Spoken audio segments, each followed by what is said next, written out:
6장 지난 시간에 이어서 오늘 이 14절부터죠. 고린도전서 6장 14절. 오늘이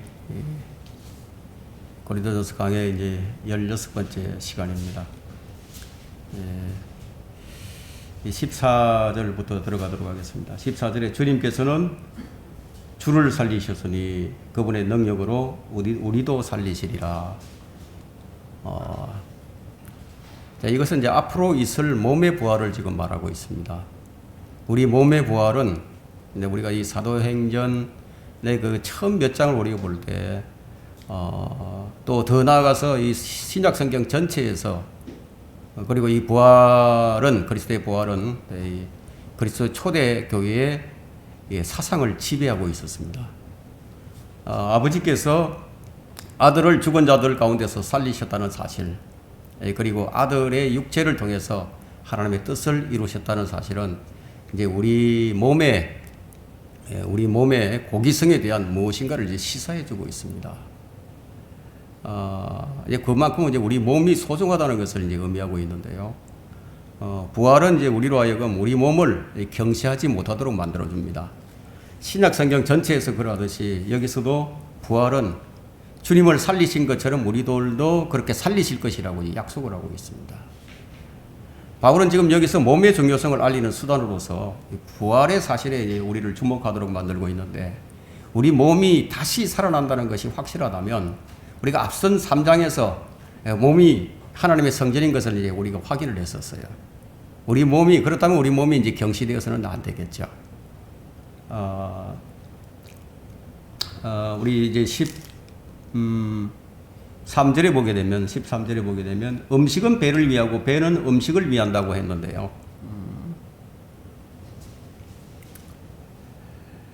배와 음식, 고기는 배를 위한 것이고 배는 고기를 위한 것이라고 하고 있는데, 이 둘의 운명은 모두 썩어질 것입니다. 자, 우리는 이 지금 13절에서 배와 음식과 또 몸과 주님을 대조해서 구분하고 있는 것을 우리가 확인할 수 있습니다. 배와 음식을 하나로 묶어서 썩어질 것으로 표현되고 있고, 또 몸과 또 주님을 하나로 묶어서 몸은 주님을 위하고 또 주님은 몸을 위한 것으로 지금 표현하고 있습니다. 왜 이렇게 이제 구분하고 있을까요? 그것은 바로 이제 부활 때문이라고 할 수 있습니다. 주님을 위한 몸은 부활할 자격을 갖고 있는 것이에요. 하나님께서 이제 그리스도를 살리셨듯이 우리를 다시 살리시고 주님께서 재림하실 때 우리들에게 썩지 아니하는 새 몸을 입혀 주실 것이라고 약속을 주셨습니다. 고린도전서 이제 15장 51절과 52절에는 보라, 내가 너에게 한 가지 신비를 말하노니 우리가 다 잠잘 것이 아니요 오히려 우리가 변화될 것이니 마지막 나팔에 눈 깜짝하는 순간에 그러하리라. 나팔 소리가 나면 죽은 자들이 썩지 아니할 몸으로 일으켜지며 우리도 변화되리라. 썩지 아니할 몸, 죽지 아니할 몸을 이제 입게 됩니다. 15절과 16절을 한번 보겠습니다. 그럼 우리 몸이 뭐냐는 것을 한번 이제 살펴보겠는데, 너희 몸이 15절에요. 너희 몸이 그리스도의 지체인 줄 알지 못하느냐? 내가 그리스도의 지체를 가지고 창녀의 지체로 만들겠느냐? 결코 그럴 수 없느니라. 또한 창녀와 합한 자는 한 몸인 것을 너희가 알지 못하느냐? 그가 말씀하시기를 둘이 한 몸이 되리라고 하셨느니라. 둘이 한 몸이 되리라. 자, 이 말씀은 우리가 진지하게 받아들이지 않으면 안 될 말씀입니다. 근데 많은 그리스도인들이 자기 몸이 그리스도의 지체라는 사실을 알면서도 자기 몸이 그리스도의 지체라는 사실을 감지하지는 못합니다. 실감을 못한다는 거예요. 그건 알기는 아는데 실감을 못합니다. 그렇다면 이제 아는 것과 실행하는 것이 좀 다르죠. 그래서 이제 많은 그리스도인들이 자신들의 몸을 함부로 이제 오용을 합니다. 그러나 성경은 결코 그럴 수 없다고 단호하게 이제 잘라서 말하고 있는데, 둘이 한 몸이 되리라는 이 말씀은 우리가 결혼식을 할 때 결혼식 주례사에서 자주 인용되고 있는 말씀이지만, 실은 이 창세기에서 하나님께서 맨 처음에 선언하신 말씀입니다. 창세기 2장 24절에는 그러므로 남자가 자기 아버지와 자기 어머니를 떠나서 자기 아내와 결합하리니 그들이 한 몸이 될 것임이니라. 자, 에베소서에도 똑같은 이 말씀이 나오는데요. 에베소서 5장 31절에도 이런 까닭에 남자가 자기 아버지와 어머니를 떠나 자기 아내와 결합하여 그 둘이서 한 몸이 될 것이니라. 둘이 한 몸이 된다. 네, 결합을 얘기하고 있거든요. 그 남녀간의 결혼을 두고 언급한 것인데 몸과 몸의 관계에 대한 말씀은 우리가 매우 주의 깊게 음미해 봐야 합니다. 우리가 뭐 몸을 갖다가 육신이라고 치부하고 뭐 아무렇게나 그냥 함부로 사용해서는 안 된다는 거죠. 남자와 여자가 결합하면 한 몸이 됩니다. 이것이 결혼이에요. 그러나 이제 이러한 원리에 따라서 창녀와 합하는 자는 그냥 창녀와 한 몸이 된다는 겁니다. 이것이 이제 성경적인 관점이에요. 성경적 결혼관에 의하면 창녀와 합하는 것은 창녀와 한 몸이 되는 것이고 또 따라서 창녀와 결혼한 것이 된다는 거예요. 이 구절을 우리가 진지하게 읽은 사람이라면 아마 거짓을 하지 않게 되겠죠. 아마 거짓을 하지 못할 겁니다. 17절 한번 보세요. 이제 몸뿐만이 아니라 이제 뭐가 또 합해지는지 한번 보세요. 그러나 주와 합하는 자는 한 영이니라. 그리스도 한 몸을 이루었다면 이제 영도 하나가 됐다는 거예요. 바울은 앞절에서 창녀와의 결합에서 나타나는 이 육체적 결합을 그 동일한 방법으로 주님께 연결시켜주는 영적 결합에 지금 적용시키고 있습니다. 거듭난 성도는 몸만 주님과 합한 것이 아니라 그의 영도 주와 한 영으로 결합이 됐다는 겁니다. 거듭난 성도들에게는 성령님께서 들어와 계시죠. 그래서 주님과 합하여서 하나님과 합해서 한 영이 된 사람들입니다. 이런 사람들이 됐기 때문에 이 다음 절에서 지금 어떻게 얘기하고 있느냐 하면 음행을 피하라 이렇게 이제 경고를 이제 하고 있습니다. 18절 한번 보세요.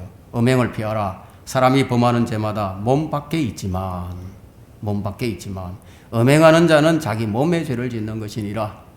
몸 밖에 짓는 죄가 있고 몸 안에 짓는 죄가 있다는 거예요. 그래서 여기 이제 피하라고 했죠. 이 피하라는 이 동사의 그 현재 미완료 시제는 그 어떤 습관적인 행위를 지칭하기도 합니다. 습관적이 되게 된다는 거죠. 말하자면 이 피하는 것을 너희의 습관으로 만들라는 거예요.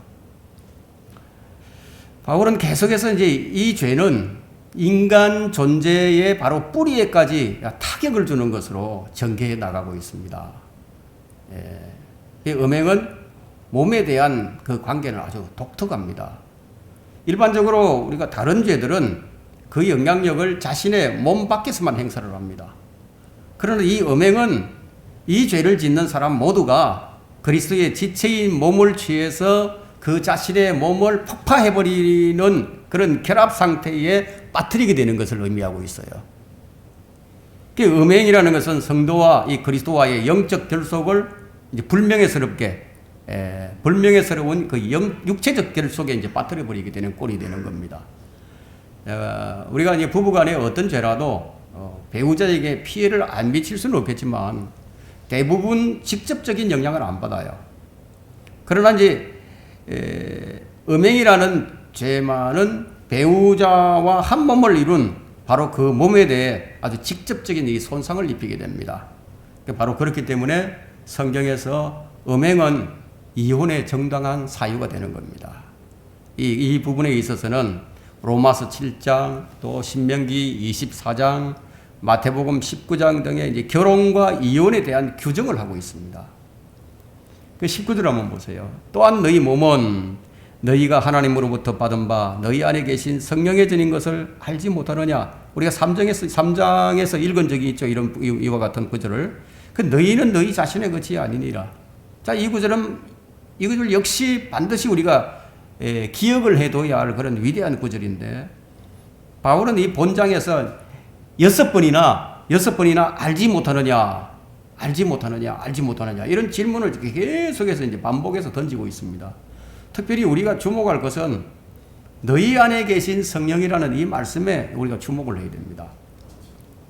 3장 16절에서 이제 하나님의 성전에 대해서 거론한 적이 있었죠. 오늘날에 이제 은사주의자들은 고린도 교회 회중들이 이제 방언을 했기 때문에 지금 자기들도 방언을 하고 있으니까 자기 안에 성령이 계시다고 그렇게 말을 하지만 성경은 그렇게 말하고 있지 않죠. 누구든지 주 예수 그리스도를 믿고 그분을 자신의 구주로 영접하면 그 순간 성령께서 그 몸 안으로 들어오셔서 그의 몸을 자신이 거하시는 집으로 이제 삼으신단 말이에요. 그 방언을 해야만 그의 몸이 성전이 되는 것이 아니라는 것이죠. 이제 그리스도인이 이제 거듭나게 되면은 이제 뭐 더 이상 이제 자신의 것이 아닙니다.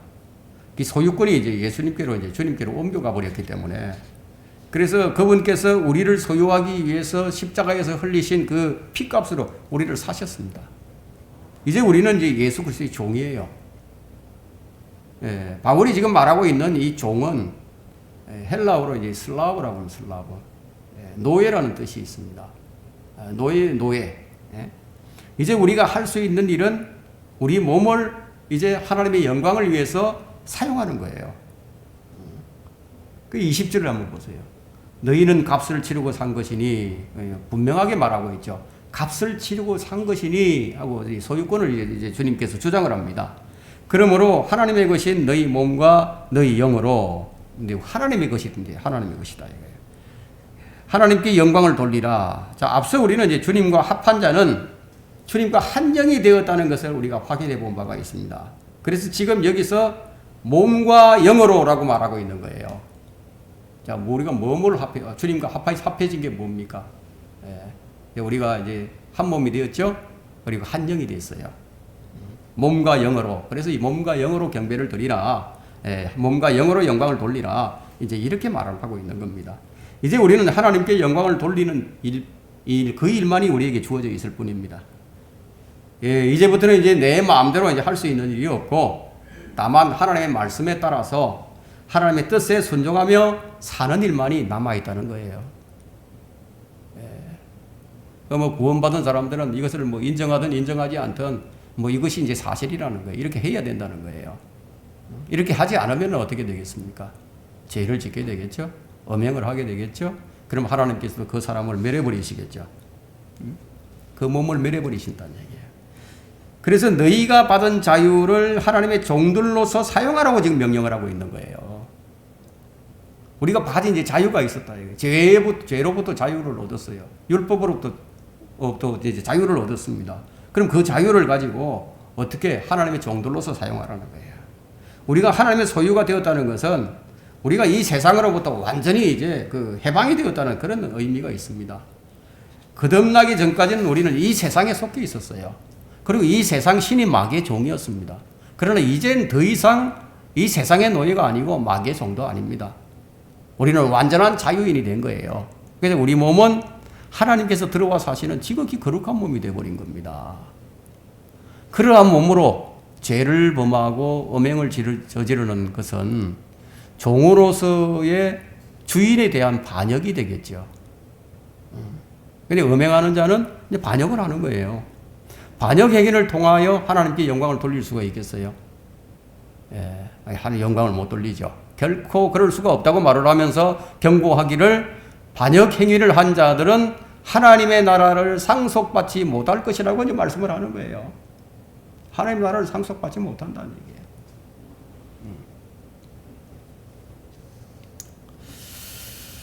그 주님께서는 우리를 값을 치르고 이제 사셨는데, 그래서 우리는 이제 주님의 것이 됐는데, 또 성도는 하나님의 전이기 때문에 우리 주님과 우리와의 관계는 이제 뗄래야 뗄 수가 없는 관계가 되었다는 사실을 우리가 잊어서는 안 됩니다.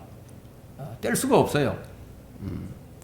이 우리 몸이 성령의 전이라는 것은 우리 생애 전체에 대해 다른 어느 것도 부여할 수 없는 그런 위엄을 부여해주고 있습니다. 우리는 어디를 가든지 성령을 소유한 자들입니다. 하나님께서는 그 안에 거하시는 것을 기뻐하시고, 기뻐하시는 이 성전이 된 겁니다. 우리 안에 거하시는 것을 하나님께서 기뻐하신다는 거예요. 따라서 우리는 이제 하나님의 전에 적합하지 않는 그러한 행동들은 모두 어떻게 제거해야 되는 것이 마땅한 거예요. 하나님의 성전에 어울리지 않는 것은요, 그 어느 것도 이제 하나님의 자녀의 몸 안에 있어서는 몸 안에 있는 것은 합당치 않다는 거죠. 그래서 내가 거룩하니 너희도 거룩하라고 말씀하시고, 그래서 너희는 하나님께로부터 받은 바라는 표현으로 지금 제시되고 있는 거예요. 너희는 하나님께로부터 받은 바. 몸 안에 거하시는 성령은 하나님의 선물이에요. 인간이 유발해낸 어떤 경험의 결과도 아닙니다. 너희는 값을 치르고 산 것이니 이것은 이제 완전한 소유권 이전입니다. 자, 이 표현은 구속에 대한 비유적 표현으로서 주인이 바뀐 것에 대한 표현입니다. 또한 이 성경을 이렇게 말하고 있습니다. 진리를 알게 되리니 그 진리가 너희를 자유롭게 하리라. 이제 우리는 자유인이에요. 죄의 노예에서 우리를 사시기 위해서 지불된 핏값은 이거 종교적인 허구가 아니라 우리 주님의 죽으심으로써 지불된 아주 매우 값비싼 거예요. 우리가 그냥 값없이 받긴 했지만 주님은 뭐 엄청난 것을 대가를 치르고 우리를 사신 거예요. 그 결과로서 우리를 한 자유로운 영역으로 인도해 주십니다. 그러나 우리는 죄로부터는 자유롭고 율법으로부터는 자유롭지만 여전히 우리는 이제 하나님의 종이라는 거예요. 그래서 우리는 우리의 자유를 하나님의 종으로서만 사용을 해야 됩니다. 그래서 베드로전서 2장 16절에는 자유롭게 행하되 하나님의 종들로서 사용하라고 말하고 있습니다. 그 자유를 하나님의 종들로서 사용하라. 육신을 위한 계기로 삼지 말라고 말씀하고 있습니다. 우리에게 주신 이 자유는 육신을 위해서 사용하는 것이 아니라 영적인 일에 사용을 해야 된다는 거예요. 우리는 하나님께 속해 있습니다. 그분이 우리를 그분 자신의 것이 되도록 이제 만드신 겁니다. 그 결과 성도들에게 부여되는 의무는 뭐냐? 하나님께 영광을 돌리는 일. 이게 성도들에게 주어진 의무예요. 이스라엘 사람들을 이집트에서 끄집어내실 때, 한 민족을 이루게 하실 때, 그때 어떻게 하셨죠? 영광을 돌리기 위해서, 주께 영광을 돌리기 위해서 그들을 끄집어내신 거예요. 우리도 역시 이 세상에서 우리를 끄집어내신 것은 하나님께 영광을 돌리기 위한 목적으로 우리를 끄집어내셨습니다. 우리가 이걸 꼭 기억을 해야 됩니다. 너희 몸과, 이건 이제, 지금, 우리가 이제 꼭 하나님을 섬기면서, 그러니까 그리스도인의 섬김에 있어서 주된 동기가 되어야 하는 것은 내 자신에게 유익을 수행하는 것이 되어서는 안 되고 오직 하나님의 영광만을 위해서 수행하는 것이 되어야 한다. 그러면 무엇으로 그렇게 해야 하느냐? 그것이 바로 이제 너희 몸과 너희 영이에요. 그것으로 하라는 거예요. 너희 몸과 너희 영으로. 바울은 음행에 관한 설명을 하면서 이제 영의 문제까지 들고 나옵니다. 몸뿐만이 아니라 영까지도 하나님께 속해 있다는 거죠.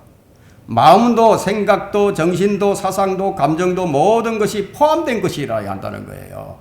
그게 몸과 영이라는 이 의미가 모든 것을 포함하고 있는 거예요. 그래서 너희 몸과 너희 영으로 하나님께 영광을 돌리라. 이것이 우리의 지상의 최대 목표가 되어야 할 겁니다. 자, 이제 7장으로 넘어가겠는데요. 7장은 이 결혼. 오늘 이 7장의 주제는 결혼, 이혼, 재혼에 대한 성경적 지침입니다. 우리 육신적인 이제 소욕들이 있잖아요. 육신적인 자랑과 육신적인 소욕들, 육신적인 분열을 해소하는 방안이 무엇이냐? 지금 바로 이제 7장에 이제 그것이 이제 제시됩니다. 7장의 내용은 교회 안에서 육신적인 자랑과 분열을 일으킬 수 있는 이 요소들에 대한 권면과 독신 생활과 결혼 생활, 그리고 이혼, 재혼에 관한 성경의 지침들과 또 육신적인 자랑과 분열을 해소하는 방안 등이 지금 제시되어 있습니다. 이 7장 안에는. 1절을 한번 보겠습니다. 이제 너희가 내게 쓴 것들에 관해서는 남자가 여자를 접촉하지 아니하는 것이 좋으나. 얼핏 보면 이 구절은 독신 생활을 하라는 것으로 들릴 수가 있어요. 그런데 뒤에 제시되는 이 구절을 들어볼 때 꼭 그렇다고만은 이제 볼 수가 없게 됩니다. 예. 자, 왜 바울이 이제 이런 글을 써야만 했는지 우리가 그 배경을 살펴보게 된다면 우리가 잘 아는 바와 같이 고린도 교회는 어떤 특징이 있었죠? 육신적인 성향이 매우 강한 교회였습니다. 무슨 일을 하든지 뭐 영적으로 하는 것이 아니라 육신적인 일을 처리하는 거예요. 육신적으로. 근데 이 매우 육신적이면서도 그 가운데 일부 사람들은 극도의 이 금욕주의를 표방하면서 아주 경건한 척하는 그런 부류들이 있어서 남녀간의 결혼까지 죄악시하는 사람들이 있었던 것 같습니다. 결혼을 해서는 안 된다. 이런 사람들이 있었던 것 같아요. 그런데 회중들 사이에는 결혼에 대한 문제를 놓고 이견이 엇갈려서 또 분열을 일으켰고, 마침내는 이제 결혼 문제에 대한 바울의 견해를 듣기 위해서 그들 중 누군가가 아마 편지를 써 보냈던 것 같습니다. 이런 성적 개념이 아주 부도덕한 이 고린도 교회에 가장 적합한 말이 무엇이겠습니까? 남자가 여자를 접촉하지 아니하는 것이 좋으나, 자, 이 말일 것입니다. 사회적으로 무질서하고 부도덕한 그런 혼의 정사나 혼전 관계가 성행하는 것을 우리가 놓고 볼 때 그 원인은 왜 뭐냐면 그 원인은 엄격한 규율이 사라져버렸기 때문입니다. 바른 도덕적 규율이 아마 엄격하게 실행되고 있었다면 아마 이런 분쟁은 일어나지 않았겠죠. 부도덕한 남녀 간의 그 성적 관계는 언제나 어디서부터 시작하는지 아주 작은 것에서부터 시작이 됩니다. 처음에는 이제 눈길로 접근을 하죠. 그러다가 은근한 대화로 이제 발전을 하게 되고, 그러다가 좀 더 가까이 접근을 하고 또 어느새 이제 손을 잡는 일로 이제 발전을 하다가 나중에는 이제 잠자리까지 같이 하는 일, 그런 일로 확대된다는 것은 뭐 상식적으로 다 아는 일이죠. 그런 의미에서 남자가 여자와 접촉하지 않는 것이 좋은 것이에요. 하지만 여기서 접촉한다는 것은 남자와 여자가 단순한 신체 접촉만을 의미하는 것이 아니라 이 성적 관계를 뜻하고 있는 겁니다. 그래서 음행은 자기 몸에 죄를 짓는 거예요. 그러니까 말하자면 음행은 이 성전을 더럽히는 행위입니다. 그래서 고린도전서 3장 17절에는 누구든지 하나님의 성전을 더럽히면 하나님께서도 그 사람을 멸하실 것이라고 말씀하셨어요. 우리 2절을 한번 보겠습니다. 그래서 이제 바울이 내놓은 방편이 뭐냐? 음행하지 않기 위해 하고 나오죠. 음행하지 않기 위해 남자마다 자기 아내를 두고 여자마다 자기 남편을 둘지니라. 지금 무슨 말이죠? 결혼을 지금 권장하고 있죠. 그럼 결혼을 하라는 거죠. 음행을 피하기 위해서 남녀가 결혼을 하라는 거예요. 결혼은 음행을 피하는 최선의 방법입니다. 자신의 성적 욕구를 얼마든지 자제하고 일생 동안 평생 음행을 피할 자신이 없다면 결혼을 해서 음행을 피하라는 거예요. 그 남녀 간의 성적 욕구는 생리 현상이기 때문에 그것을 죄악시할 필요는 없지만은 그것이 이제 음행이라는 형태로 이제 발전이 되게 되면 이제 죄악이 됩니다. 그래서 하나님께서는 인간에게 결혼이라는 아주 멋진 장치를 이제 마련해 주신 것이죠. 창세기 2장 18절부터 이제 24절에 보면은 결혼의 정의가 이제 무엇인지 제시되고 있습니다. 결혼이라는 이 남녀 간의 관계는 이처럼 인류의 조상으로부터 이제 시작이 되었고 또 그렇게 하도록 하신 분이 이제 하나님이십니다. 결혼은 이제 하나님의 선물이에요. 하나님께 그렇게 정해놓으신 거예요. 물론 이 결혼은 오직 음행을 피하기 위한 것만은 아닙니다. 이것은 인류 최초의 결혼을 제정하신 하나님께서도 이제 분명하게 밝혀 놓으셨고 배우자를 그를 돕는 자라고 정의를 내리신 것만으로도 우리가 알 수가 있습니다.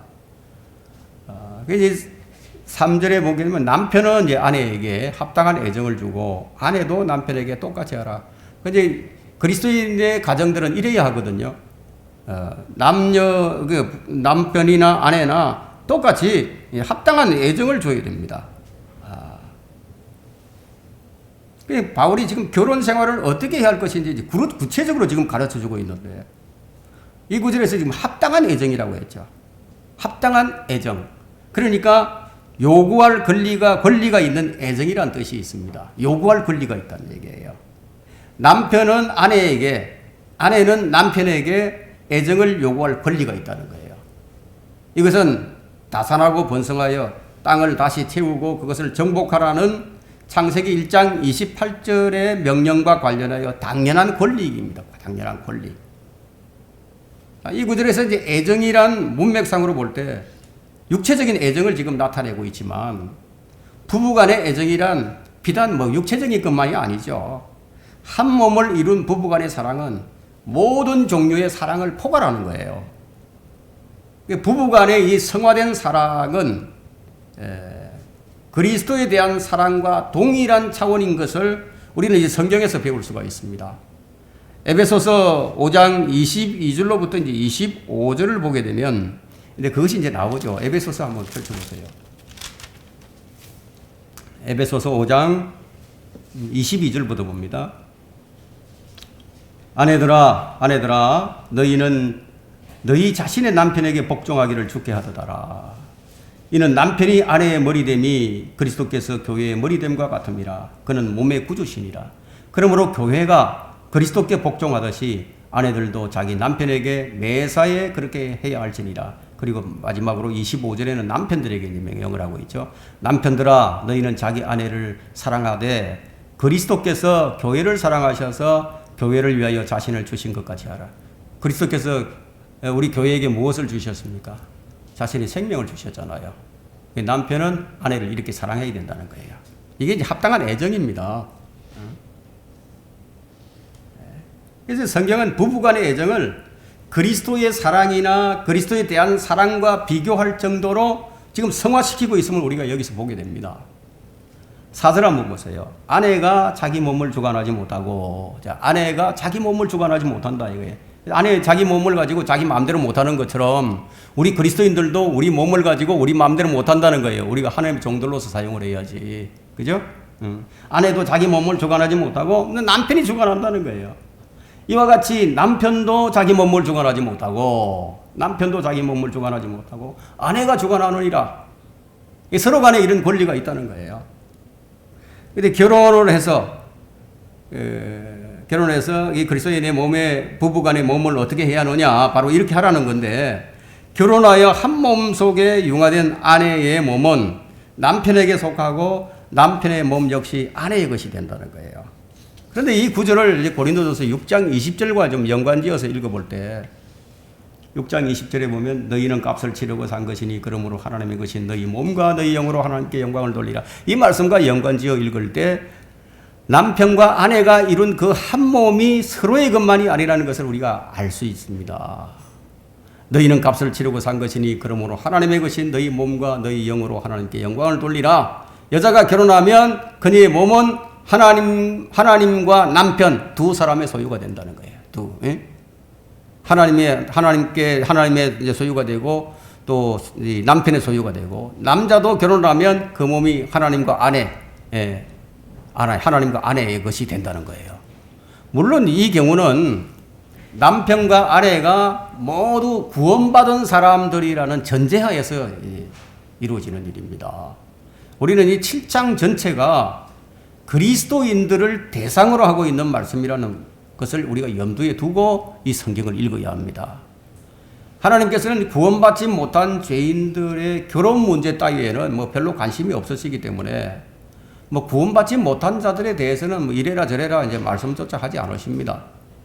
그러나 이 결혼한 남녀 간의 몸을 우리가 이 성적 관계의 대상이라는 관점에서 좀 좁은 의미로서 그걸 보고 그 몸을 서로의 소유물로 간주한다 하더라도 다음 5절에서와 같은 규칙이 적용된다는 것을 알 수가 있습니다. 어떻게 얘기하고 있느냐? 이 권리를 빼앗지 말라고 얘기하거든요. 권리를 빼앗지 말라. 다만 금식과 기도할 틈을 얻기 위하여 합의상 잠시 떨어져 있다가 다시 합하라. 이는 사탄이 너희의 자제하지 못함으로 인하여 너희를 시험하지 못하게 하려 함이니라. 뭘로 또 연결을 시키고 있죠? 이걸 이제 사탄과 연결시키고 있는 것을 볼 수가 있죠. 자, 이 구절에서는 부부관계를 단순한 육체적 관계에 국한해서 언급하고 있는 부분입니다. 남편과 아내는 서로에 대해서 정상적인 육체적 관계를 요구할 권리가 있다는 거예요. 그러니까 한쪽에서 다른 쪽의 권리를 무시하고 그것을 빼앗을 버릴 수는 없다. 이런 것이 성경적 규칙이에요. 이 규칙에 의하게 되면 금식과 기도를 위해서 서로 합의상 잠깐 동안 좀 떨어져 있다가 육체적 관계를 끊을 수도 있지만 딱 그것이 끝나게 되면 금식과 기도가 끝나게 되면 다시 합해야 한다는 거예요. 남녀 간에 부부 간의 이 육체적 관계가 장기간 단절되게 되면 반드시 이제 사탄이 그 틈을 노리고 끼어들기 마련입니다. 그 마귀가 끼어들면 어떻게 됩니까? 이제 성적 자제력을 잃게 되고 그냥 음행을 저지르게 될 그런 위험에 항상 이제 따르게 됩니다. 우리의 싸움은 혈과 육에 대항하는 것이 아니라 마귀를 대적하는 영적 싸움이죠. 그래서 에베소서 6장 12절에는 우리의 싸움이 혈과 육에 대항하는 것이 아니라 정사들과 권세들과 이 세상의 어두움의 주관자들과 높은 곳들에 있는 영적 악에 대항하는 것이라고 말씀합니다. 그러므로 마귀는 언제나 혈과 육을 이용해서 공격해 온다는 이 사실을 우리가 잊지 말아야 합니다. 아무리 영적 싸움을 싸우고 있다 하더라도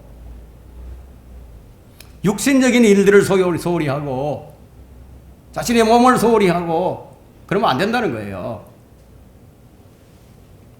규칙에 따라 처리하지 않게 되면은 곧바로 마귀의 공격으로 이어지게 되고, 그래서 패배자가 된다는 거죠. 자기 몸을 더럽히게 되고 음행을 저지르게 되고, 우리는 항상 이런 것을 경계하지 않으면 안 됩니다. 7장 6절과 7절을 한번 보세요. 그러나 내가 이 말을 하는 것은 참 이제 여기서 이제 이런 말을 하는 것이 이제 뭐냐, 허용함에 의한 것이요, 허용함에 의한 것이라고 알고 있거든요. 명령에 의한 것이 아니니라. 하나님께서 명령을 주신 것이 아니라는 겁니다. 자기 이제 허용함에 의한 것이라고 말하고 있고, 나는 모든 사람이 나와 같기를 바라나. 바울은 결혼을 하지 않았죠. 독신이었습니다. 그러나 그 독신주의자는 아닙니다. 나는 모든 사람이 나와 같기를 바라나 사람마다 하나님께로부터 받은 자기에 적합한 은사가 있어서 이런 사람도 있고 저런 사람도 있느니라. 얼마나 사람들이 다양합니까? 얼마나 생각과 성향, 생김새도 다르고 뭐 다 다르잖아요. 그죠?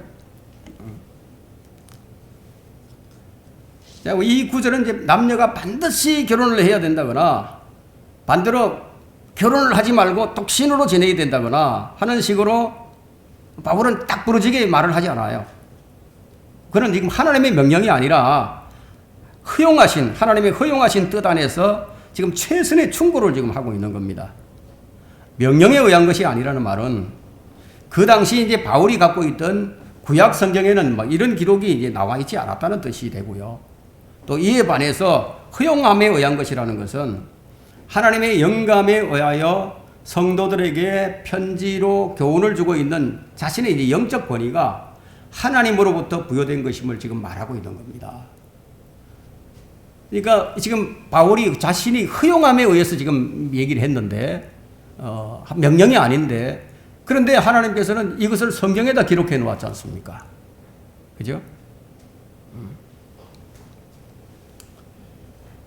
바울은 지금 영적 권위를 가진 자신의 견해가 하나님의 원래 의도를 초월할 수 없다는 사실 또한 분명히 지금 해두고 있는데, 우리는 이것을 이 다음 7절에서 우리가 이제 볼 수가 있었습니다. 바울은 독신으로 살았죠. 나는 모든 사람이 나와 같기를 바라나. 그가 결혼하지 않는 것은 뭐냐? 뭐 때문이냐? 그가 독신 생활을 능히 영위할 수 있는 능력이 있을 뿐만 아니라 그것이 주를 위하는데 자신에게 그것이 좋았기 때문에 그래서 독신으로 살았던 거예요. 주님을 위해서, 주님을 따르기 위해서 자신이 독신으로 사는 게 더 좋더라. 자기에게는 그렇다는 얘기예요. 그래서 다른 사람들도 자기와 같기를 바라나라고 말을 하면서 그들도 자기처럼 하나님의 사역을 하는 데에만 전념하기 위해서 독신으로 사는 것이 좋겠다고 생각했던 것이지, 결혼하지 않고 독신으로 지내는 것이 절대 진리라고 한 것은 아니라는 사실입니다. 왜냐하면 하나님께서는 각 사람에게 각기 다른 특성과 여건을 베푸셨기 때문이에요. 사람마다 하나님으로부터 받은 은사가 있어서 이런 사람도 있고 또 저런 사람도 있는 것이죠. 결혼하고 안 하고 하는 것이 뭐 그리 중요한 것이겠느냐? 중요한 것은 뭐냐? 주님을 위해서라면 우선순위가 주님이라는 거예요. 결혼과 독신은 부차적인 것이에요. 예수님께서도 마태복음 19장에서 똑같은 말씀을 하셨는데, 여러분 이제 마태복음 19장에는 이제 어떤 사람은 선천적으로 이제 고자로 태어나기도 하고, 또 어떤 사람은 뭐 전쟁의 포로가 되어 강제로 거세당하기도 하고, 또 어떤 사람은 결혼을 하여 아이들도 낳고 그들을 부양하느라고 바쁘게 살기보다는 바울처럼 하나님만을 섬기기 위해서 스스로 고자된 사람들도 있었다는 거예요. 이런 사람들은 혼인을 하지 않고 또 아무런 문제 없이 혼자서 살 수 있는 특별한 사람들이에요. 제자들이 예수님께 혼인하지 않는 것이 좋지 않겠느냐고 이제 여쭤본 것은 그 마태복음 그 19장 그 10절부터 12절의 바로 앞절인 9절에서 음행하는 일이 없는 아내를 버리고 다른 여자와 혼인하는 것은 간음이라고 예수님께서 말씀을 하셨을 때, 제자들은 지금 음행이나 뭐 간음이나 하는 따위와 같은 이 여자 문제로 참 골치를 썩이느니 차라리 혼자 사는 게 좋지 않겠느냐, 이런 단순한 생각을 했었지만, 만일 제자들이 지금 24장에 나오는 대환란에 대한 상황을 들었다면 어떤 반응을 보였을까요? 대환란 상황을 그들이 알고 있었다면 아마 이런 생각을 했겠죠. 대환란이 닥쳐오는 판에 뭐 혼인은 무엇하러 하겠으며, 음행이다 간음이다 하는 골치 아픈 문제들에 대해서 뭐 이혼을 한다, 또 다른 여자와 또한 재혼을 한다 하는 따위의 일로 골치를 썩일 필요가 있겠는가, 아마 그런 생각을 했었겠죠. 대환란 상황인데, 그죠? 그냥 마태복음 19장에서 예수님께서 위와 같은 언급을 하시게 된 동기가 뭐냐? 그 바리새인들이 주님께 와서 시험해 보려고 그 이제 물어왔기 때문에 예수님께서 그 말씀을 하셨는데, 사람이 무슨 사유로든지 자기 아내를 버리는 것이 타당하나이까 하고 바리새인들은 아내를 버릴 수 있는 이유로 뭐 별의별 것들을 다 내세우던 자들이었는데요. 그들은 아내들에게는 매우 잔인한 자들이었습니다. 이것은 오늘날에도 마찬가지죠. 요즘은 뭐 성격이 안 맞는다는 이유로 뭐 법원에 가서 서류만 제출하게 되면 쉽게 이혼을 합니다. 서로 양보하면서 성격을 융화하고 일치된 생각에 도달하려고 최선을 다하려는 생각을 하지 않는다는 거예요. 서로 맞춰가면서 살려고 하지 않는 시대가 되어버렸다는 거예요. 바울은 자신처럼 다른 사람들도 모두 그리스도인이 되어서 복음을 전파하고 하나님의 사역을 감당할 수 있기를 바랬습니다. 바울은 오직 여기에만 지금 관심이 있었고, 그 생각은 언제나 여기에 초점이 지금 맞춰져 있었습니다. 그렇다고 바울처럼 혼자 독신으로 산다고 해서 모든 사람들이 바울처럼 훌륭하게 하나님을 섬기느냐? 그건 또 아니라는 거예요. 이 세상에는 뭐 결혼을 하고 자식을 낳고 이렇게 사는 사람들이 독신으로 사는 사람들보다 훨씬 더 훌륭하게 하나님을 섬기는 그런 경우가 얼마든지 있을 수 있습니다. 바울은 분명히 위대한 사역자지만 독신이었는지라 하나님을 저주하고 죽으라는 아내도 없었고, 욥의 아내는 하나님을 저주하고 죽으라고 그랬죠. 욥처럼 비명행사한 자녀들을 자기 손으로 땅에 묻어야 하는 그런 엄청난 비극을 겪을 필요도 없었고, 욥은 이 모든 일들을 다 겪으면서 하나님을 훌륭하게 섬겼죠. 이런 면에 있어서는 오히려 욥이 더 훌륭하죠. 자, 8절을 봅니다.